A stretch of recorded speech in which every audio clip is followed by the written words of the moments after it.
बिस्मिल्लाहिर्रहमानिर्रहीम। PMM पाकिस्तान मुहब्ब वतन movement और मुहब्ब वतन चैनल की जानिब से तमाम देखने वालों को अस्सलाम वालेकुम। दुनिया में दो तरह की ही सोच हो सकती है। एक, तमाम इंसानों को कुदरती वसाइल में शराकतदार बनाना, अमन कायम करना, नफ़रतों को ख़त्म करना, इंसानी हुर्मत को मुक़द्दम रखना, या फिर वसाइल को मखसूस तबके के हाथ में ले जाना, इंसानों से उसकी आज़ादी को छीन लेना, ग़ुलामी में रखना, उसका इस्तेसाल करना। इस वक्त दुनिया में हुक्मरानी का जो ख्वाब है, जिसको वो क़ुव्वतें बरकरार रखना चाहती हैं, जिनके पास इस वक्त पूरी दुनिया की मैशियत मौजूद है। एक मखसूस तबके के पास तमाम वसाइल आ चुके हैं और वही तबका किसी न किसी तरीके से अपनी मोनोपली, अजारादारी, अपनी फोकियत, अपनी सुपरमेसी को बरकरार रखने के लिए बेचैन है। एक सदी से भी ज़्यादा दुनिया में जो राइज निज़ाम है, उसने शायद सिर्फ मखसूस लोगों को ही नवाजा है, बल्कि एक बहुत बड़ी तादाद जो खल्क़े खुदा की है। हम अक्सर कहते हैं वो ना सिर्फ अपने हकूक़ से महरूम हैं, बल्कि बहुत जगहों पे फाका कशी भी है, गुर्बत है, अफलास है। इंसानी हुर्मत ना सिर्फ तार तार नज़र आती है, बल्कि इस्तेसाल कह सकते हैं, जबर मशक्क़त, तशद्दुद। इस वक्त G7 दुनिया के 7 बड़े अमीर तरीन ममालिक जो दुनिया को अपनी मर्ज़ी के मुताबिक चलाना चाहते हैं, अपनी अजारादारी को कायम रखना चाहते हैं, देखते हैं कि वो भी मैदान अमल में आ चुके हैं। कुछ रोज़ पहले की अगर हम बात कर लें तो बरतानिया के एक साहली इलाके में इन ममालिक का इजलास भी हुआ। कभी कम्युनिज़म के ख़िलाफ़ तमाम ममालिक मौजूद थे, एक नेटो फोर्सेस का भी वजूद सामने आया रशिया के ख़िलाफ़। आज शायद इन ममालिक का जो टारगेट है वो चाइना है। उसकी बढ़ती हुई मैशियत, उसका अफ्रीका में तेज़ी से फैलता हुआ असर और रसूख। अगर हम चाइना की बात कर लें तो उसने अपने ही मुल्क में से करोड़ों लोगों को गुर्बत से निकालकर इज़्ज़त के मुताबिक जीने का मौका दिया है।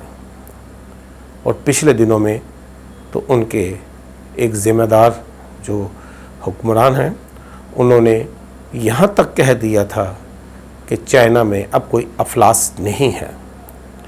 तमाम चाइना के शहरी बाइज़्ज़त तरीके से ज़िंदगी को बसर कर रहे हैं। लेकिन फिर क्या ख़दशात हैं?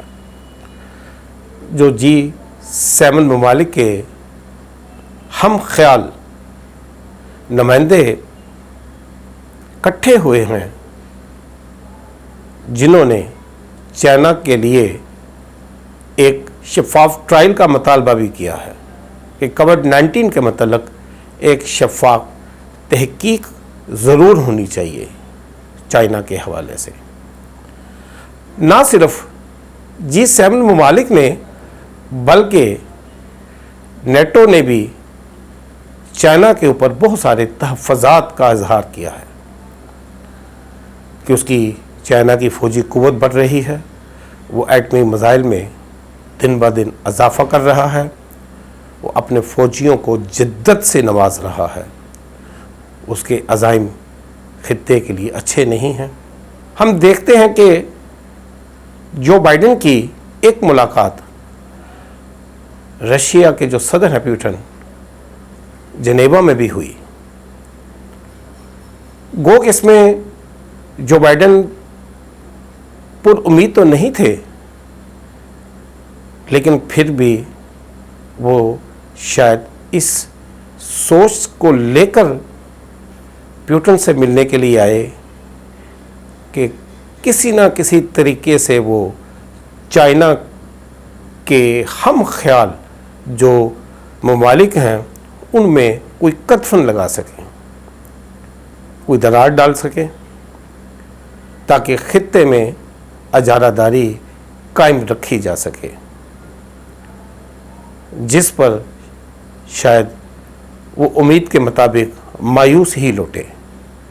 मासवाए सफारती ताल्लुकात की बहाली जो किसी न किसी वजह से ख़त्म हो चुके थे, अमेरिका की जो कारकर्दगी साबका अदवार में रही है वो पूरी दुनिया के सामने रही है। अब देखना तो ये है कि इन ममालिक का लाएमल क्या होता है। क्या कोई जंग का आगाज़ होगा? बाज़ाहिर तो नेटो ने अभी ऐसा कोई ऐलान नहीं किया, लेकिन चाइना ने अपना दिफा ज़रूर किया है। उसने कहा है कि उसकी बढ़ती हुई मैशियत से ये ममालिक खाइफ हैं। उसने अमली तौर पर ऐसे इक़दाम किए हैं जिससे इंसानों को जीने के मौके मिल सकें। नाज़रीन, यकीनन खित्ते का ग्लोबल एनवायरनमेंट खुद चाह रहा है कि वो तब्दील हो जाए, क्योंकि इस मौजूदा सिस्टम और इस पर जो बैठे अजारादार हैं, जिनके हाथों में इस वक्त पूरी दुनिया की किस्मत है, वो कुछ डिलीवर नहीं कर पाए और ज़रूरत ईजाद की माँ होती है। इस वक्त जितना अफलास फैल चुका है, मायूसियाँ आ चुकी हैं, नफ़रतें रोज़ ब रोज़ बढ़ रही हैं, और फिर ये जो निज़ाम जो किसी इंसानी नज़रिए से मुताबिकत नहीं रखता, कब तक चल पाएगा? क्या ये ममालिक हस्ब रवायत, जैसे 1 सदी से भी ज़्यादा इनकी इजारादारी नज़र आती है, इनकी सुपरमेसी, और वो लोग जो इसके ज़रिए वसाइल पर काबज़ रहकर लोगों को, इंसानों को, शहरियों को, खल्क़े खुदा को ग़ुलामी का ईंधन समझकर इस्तेमाल करते आ रहे हैं। क्या इस वक्त पूरी दुनिया किसी ऐसे निज़ाम की तलाश में है जो उनकी हुर्मत व तौक़ीर के मुताबिक उसके मतलब बात करे, जो वसाइल की तकसीम का सबब बने? इंशाअल्लाह ये ज़रूर कहते जाएंगे नाज़रीन कि हक़ ने गालिब आना है। वो हक़ यही है, अल्लाह की हाकमियत, उसके इंसानों में बराबरी और मसावाना और मुनसफ़ाना वसाइल की तकसीम। ये कुदरती वसाइल उसी के हैं, लिहाजा उसकी मुनसफ़ाना तकसीम भी उसके हुक्म के मुताबिक ही होगी, तो शायद फिर ही दुनिया में अमन आ सकता है। अल्लाह करे दुनिया किसी खून खराबे की तरफ जाने की बजाय अमन को अपना गहवारा बनाए, और इसके लिए ये फ़ैसला शायद उन कुव्वतों के हाथ में है जो किसी तरीके से भी अपनी मोनोपली को जाने नहीं देना चाहती। अपना बहुत सारा ख्याल रखिएगा, हमें इजाज़त दीजिएगा। व आखिर दुआना अनिल हम्दुलिल्लाहि रब्बिल आलमीन।